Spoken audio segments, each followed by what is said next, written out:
संघटनेने आणि आपल्या वतीने बोलण्याची संधी दिली म्हणून मी सर्वप्रथम आपले सर्व संघटनेचे पदाधिकारी कॉम्रेड देशले व इतर त्यांचे सर्व सहकारी यांचे आभार मानतो।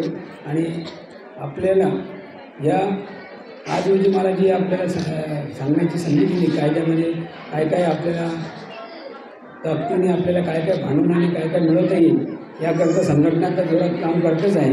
परंतु सर्वात महत्त्वाचं म्हणजे यावर्षी आपल्याला संविधानाला 75 वर्ष होत आहे आणि या 75 वर्षामध्ये संविधानाने जे काही आपल्याला अधिकार दिलेले आहेत त्या अधिकाराकरता सर्वप्रथम आपल्याला संविधानाची उद्देशिका वाचून दाखवण्यात आली। त्या उद्देशिकाचा सर्वात महत्त्वाचा म्हणजे ज्या 4 महत्त्वाच्या गोष्टी आहेत की या देशाचा प्रत्येक नागरिकाला न्याय मिळाला पाहिजे, तर त्याच्याकरता सामाजिक आर्थिक व राजनीतिक न्याय हा मिळाला पाहिजे याची सगळ्यांना माहिती असायला पाहिजे। जे शिकलेले असतील, अशिक्षित असतील, कामगार असतील किंवा उच्च शिक्षित असतील, पण सर्वांना सारखा जो नियम जो दिलेला आहे तो न्याय प्रत्येकाला मिळाला पाहिजे। आणि न्याय मिळण्याकरता जर पैसे नसतील तर न्यायाकरता गव्हर्नमेंटने वेगवेगळ्या योजना केलेल्या आहेत, त्या योजना आपल्याला मिळायला पाहिजे, त्या योजनेचा फायदा आपण घ्यायला पाहिजे। आपल्याला ज्या न्याय मिळवण्यासाठी कोर्टात यावं लागतं, कोर्टामध्ये त्याच्याकरता पैसे नसतात, म्हणून गव्हर्नमेंटने न्याय प्राधिकरण सुरू केलेलं आहे। त्याकरता न्यायाच्या ज्या काही आपल्याला मागण्या करायच्या असतील, नवरा बायकोचं भांडण असेल, प्रॉपर्टीचं भांडण असेल किंवा अपघात झालेला असेल किंवा आपल्याला वाटप करून मिळवायला असेल, शेजारशीची भांडण असेल, या सर्व गोष्टीकरता आता आम्ही जर आमचे दारिद्र्य रेषेखाली जर आपल्याकडे असेल, ज्याचे उत्पन्न 2 लाख रुपये असेल, 2 लाखापेक्षा कमी असेल, त्यांना सगळ्यांना जे आहे ते न्याय मिळवण्यासाठी न्यायाधिक प्राधिकरण प्रत्येक जिल्ह्यात व तालुक्यात दिलेला आहे। म्हणून पहिला उद्देश जो आहे संविधानाचा तो न्यायाचा आहे, न्याय मिळवून देण्याचा आहे।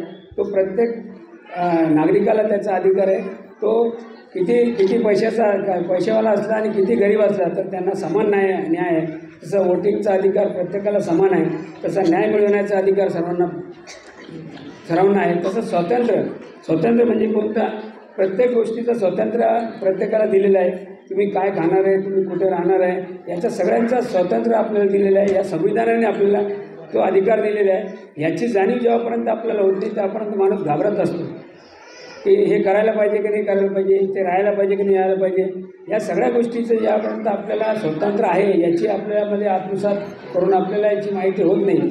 जे आपल्याला संविधानाने 75 वर्षापूर्वी बाबासाहेब आंबेडकरांनी ज्यावेळेस संविधान लिहिलं त्यावेळेस आपल्याला दिलेलं आहे। ही अशा शोकिंगाची गोष्ट आहे की आत्तापर्यंत आपल्याला या गोष्टी सुशिक्षित माणसांनासुद्धा माहीत नाही, अशिक्षितांचं सोडा की त्यांना हे सुद्धा माहीत नाही की आम्हाला स्वातंत्र्य असा वापरता येतो। त्याच्यानंतर समानता, प्रत्येक माणूस समान आहे, प्रत्येक नागरिक समान आहे, तो स्त्री असो पुरुष असो, या संविधानाने आपल्याला तो अधिकार दिलेला आहे। परंतु याबाबतची माहिती, याबाबतचे आत्मसात करण्याची माहिती जी काही सगळी आपल्याला जे कायपर्यंत पोचायला पाहिजे ती काय आपल्यापर्यंत पोचत नाही। त्याच्यामुळे प्रत्येक माणूस जो आहे न्याय असो, स्वातंत्र्य असो, समानता असो याच्यामध्ये घाबरत असतो। आणि म्हणून संविधान हे सर्वोपरी आपलं आहे, म्हणून आपण जय संविधान म्हणतो, म्हणून जय भारत म्हणतो। संविधान हे जे काही आपल्याला दिलं आहे, तुम्ही जर सर्व जगाचं संविधान बघितलं तर सर्वात उत्तम संविधान जो आहे तो आपल्या देशातलं संविधान आहे।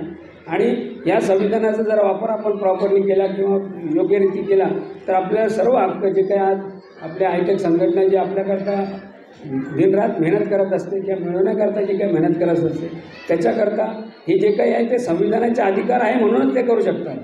जिथे लोकशाही असते तिथे बोलण्याचा अधिकार नसतो, तिथे विरोध करण्याचा अधिकार नसतो। म्हणून ही आपली लोकशाही जी आहे ती आपला जो काही संविधान आहे त्याने आपल्याला हे सर्व अधिकार दिलेले आहे। त्याच्याचप्रमाणे बंधुता म्हणजे आपण आपसामध्ये एक दुसऱ्यांबरोबर ह्युमिलिटी आणि बंधुभाव ठेवायला पाहिजे।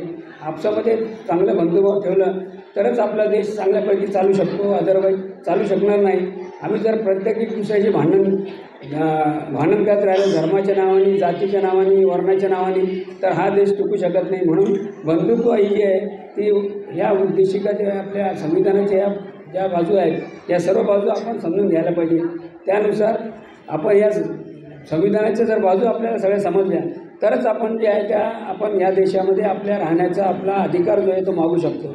आणि हे अधिकार मागण्यासाठी जी काही संघटना आता मला देसले साहेब बोलले की आपल्या या संघटनेचे नाशिकमध्ये 4000 जे घरकामगार संघटनेचे जे मेंबर्स आहेत आणि पूर्ण जिल्ह्यामध्ये 9000 आहेत.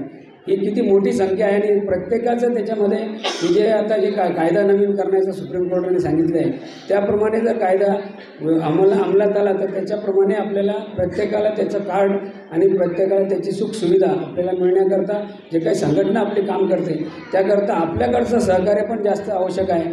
त्या सगळ्या गोष्टी कागद वगैरे आणून आपण संघटनेमार्फत ते आपले कार्ड बनवून घ्यायला पाहिजे. आपले हक्क मिळवण्यासाठी तुम्ही जेव्हापर्यंत स्वतः जागरूक होणार नाही त्यापर्यंत कोणी तुम्हाला स्वतः घरी येऊन आणून देणार नाही. म्हणून माझी आपल्या सर्व घर कामगार संघटनांच्या सभासदांना विनंती आहे की जे काही आयटक संघटना जी आपल्याकरता रात्रदिवस मेहनत करते त्याचा आपण उपभोग घ्यावा आणि स्वतःच्या आयुष्यामध्ये बदल कसा चांगला होईल आणि याच्याकरता ज्या ज्या गोष्टी संघटनेकडनं शासनाकडनं मिळून घेण्याकरता जे काही संघर्ष करतात त्याच्याकरता आपला पाठबळ असणं गरजेचं आहे. एवढं हे जर केलं आपण तर संघटनेचा उद्देश साध्य होईल आणि संघटनेमध्ये काम करणारे जे काही आपल्याकरता जे काही रात्रंदिवस झटत असतात त्यांना पण त्याचं समाधान होईल आणि आपल्याला पण त्याचा फायदा होईल. संविधान कायद्याने मांडणी करून दिलेल्या अधिकाराला जे काही अधिकार आपण ठेवतो त्याला संविधान म्हणतात. म्हणजे मांडणी जशी असते आपल्या घरामध्ये प्रत्येक गोष्ट आपण ठेवण्याकरता तसं कायद्याची एक मांडणी जी काय आहे ती संविधानामध्ये केलेली आहे. प्रत्येक एकेका अधिकाराकरता वेगवेगळे कायदे केलेले आहेत आणि त्या कायद्याप्रमाणे आपल्याला ते कायद्याचा आपल्याला कसा उपयोग करता येईल त्याचा आपण कसा आपल्याकरता आपल्या जीवनामध्ये कसा फायदा करता येईल. कारण आपण सुशिक्षित नसाल शिक्षित जर नसाल तर आपल्या मुलांना शिक्षण कसं द्यायला पाहिजे त्यांना त्याच्याकरता कशी सतत मनापासून तुमचा आभार मानेन आणि ह्या